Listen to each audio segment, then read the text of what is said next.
Selamat siang Ibu.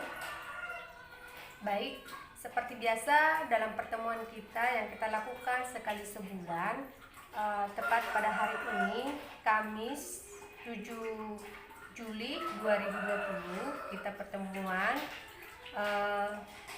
Terima kasih terlebih dahulu kepada Ibu Ketua yang sudah menyediakan tempat ini sebagai tempat pertemuan kita setiap bulannya.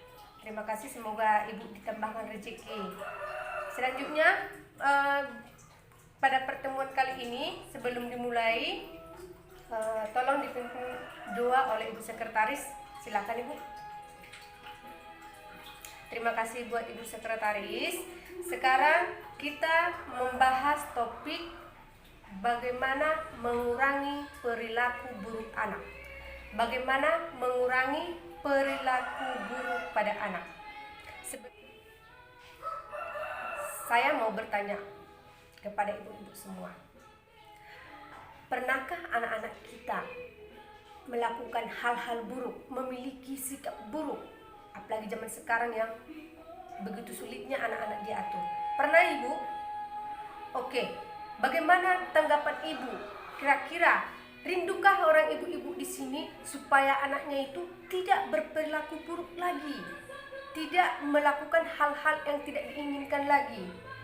Oke, untuk lebih memahaminya bagaimana perilaku buruk anak itu, coba ibu-ibu semua buka tangannya, telapak tangannya. Ibu bayangkan pasir ada di telapak tangan ibu. Ibu bayangkan, bisa ibu bayangkan kan? Nah, genggam pasir erat-erat. Semakin lama semakin erat, semakin lama genggam semakin erat. Apa yang terjadi? Apa yang terjadi Bu-ibu? Iya, pasir semakin lama digenggam akan keluar, akan berjatuhan, semakin jatuh dari tangan kita, semakin kecil, semakin sedikit yang tinggal di tangan kita. Nah, dari situ apa poin yang bisa kita pelajari? Anggap aja ibu-ibu bayangkan bahwa tangan itu adalah orang tua, sedangkan pasir adalah anak. Nah, yang berjatuhan itu adalah hal-hal baik yang dimiliki anak. Artinya di sana semakin keras kita terhadap anak, semakin keras, semakin ketat kita terhadap anak, hal-hal baik yang ada pada anak-anak itu akan semakin berkurang. Anak-anak semakin tertantang untuk melakukan kesalahan, untuk bersikap buruk. Artinya di sana apa? Kekerasan tidak mengurangi perilaku buruk anak.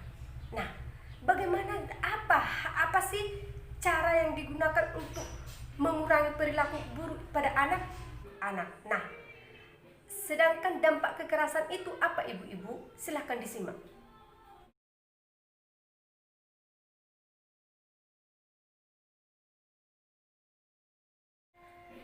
Dampak kekerasan yang terjadi pada anak itu ibu-ibu perlu ibu ketahui secara fisik. Ini fisik kita ya ibu ya. Secara fisik dampaknya anak akan mengalami lembam, bengkak dan lain-lain sebagainya. Yang kedua, dampak kekerasan secara non fisik. Yang pertama itu anak jadi pemarah, anak mudah marah. Yang kedua, anak agresif, tidak posesif lagi. Anak berubah menjadi agresif, susah diatur. Yang ketiga, tidak percaya diri. Kepercayaan diri anak itu ketika kita keras terhadap anak akan berkurang. Dia tidak pede, bahkan bergaul dengan temannya juga berkurang, kurang percaya dirinya. Yang keempat, sulit konsentrasi belajar.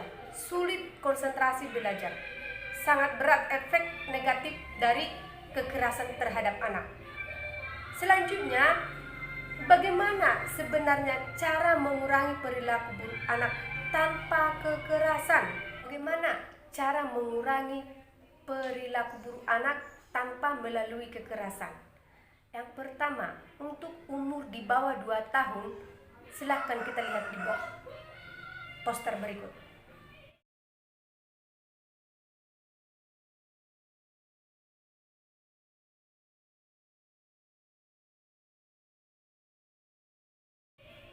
Yang pertama, membuat membuat lingkungan aman bagi anak. Membuat lingkungan aman bagi anak. Lingkungan yang aman bagi anak itu, anak-anak nyaman di rumahnya tinggal, tidak penuh tekanan. Itu artinya. Yang kedua, membatasi anak menonton televisi. Tayangan televisi pun perlu kita awasi, ibu-ibu. Apa yang menjadi pelajaran? Pelajaran-pelajaran yang bagaimana? Tayangan yang bagaimana yang cocok untuk anak di bawah 2 tahun. Jangan sembarangan, ibu. Perlu kita awasi. Yang ketiga, mengalihkan perhatian anak. Mengalihkan perhatian anak dalam hal-hal yang positif. Yang keempat, menjelaskan akibat dari perilaku buruk anak. Menjelaskan akibat dari perilaku buruk anak. Misalnya, anak kecil memukul temannya. Akibatnya apa? Kita jelaskan. Nah, nak, lihat temanmu sudah menangis, mengadu sama mamanya. Mama juga dimarahi sama mamanya. Gimana itu, nak? Gitu, dijelaskan akibat dari perbuatan mereka. Kalau perbuatan mereka itu hal yang buruk. Baik. Nah, untuk anak usia 2-8 tahun, cara mengurangi perilaku buruknya yaitu tetap menjelaskan akibat dari perilaku buruk anak. Menjelaskan akibat dari perilaku buruk anak. Yang kedua, membuat aturan bersama anak. Membuat aturan yang disepakati oleh anak. Ketika anak melanggar kesepakatan itu, kita beritahu akibatnya apa. Kita beritahu hukumannya apa, dan hukuman itu harus dijalankan. Pasti anak-anak tidak akan melakukan itu. Konsisten dalam melaksanakan peraturan yang sudah disepakati. Yang ketiga, memberikan waktu untuk menenangkan diri dan berpikir. Anak-anak pun perlu menenangkan diri, berpikir, sehingga anak-anak diberi kesempatan untuk introspeksi diri. Oh, sebenarnya saya sudah berbuat salah. Tadi yang saya perbuat itu tidak menyenangkan bagi ibu saya. Di situ kita memberi kesempatan kepada dia mempertimbangkan apa yang diperbuatnya, akibat dari dia perbuatannya. Yang keempat, mengajukan tindakan yang tidak berbahaya halnya untuk menarik perhatian saja. Demikian hal-hal yang dapat kita lakukan untuk mengurangi perilaku buruk anak. Sejauh yang saya jelaskan, ibu, apakah ada pertanyaan? Baik, demikian penjelasan kita pada saat ini.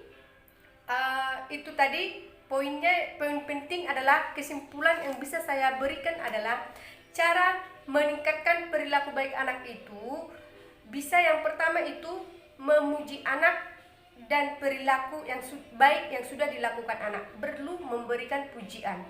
Yang kedua, memberi penghargaan terhadap perilaku baik anak sesuai kemampuan orang tua. Dampak negatif untuk pertemuan kita kali ini, saya berharap ibu-ibu mempraktekkan apa yang sudah kita dengar, apa yang sudah saya berikan informasi, apa yang sudah saya jelaskan kepada ibu-ibu. Prakteknya yang paling penting di rumah masing-masing, di rumah tangga masing-masing, ya ibu. Demikian pertemuan kita, demikian topik kita pada saat ini. Saya berharap pertemuan kita selanjutnya berjalan dengan baik seperti pertemuan kali ini. Untuk daftar hadirnya supaya dikumpulkan. Terima kasih buat peran ibu-ibu sekalian yang ada di tempat ini. Pertemuan kita sudah lancar. Semoga kita selanjutnya diberi kesehatan. Tuhan beri kita kesempatan untuk bertemu di bulan depan. Demikian ibu-ibu, sampai jumpa di bulan depan. Kalau ada diskusi yang mau kita jelaskan lagi antar ketua kelompok dengan anggota,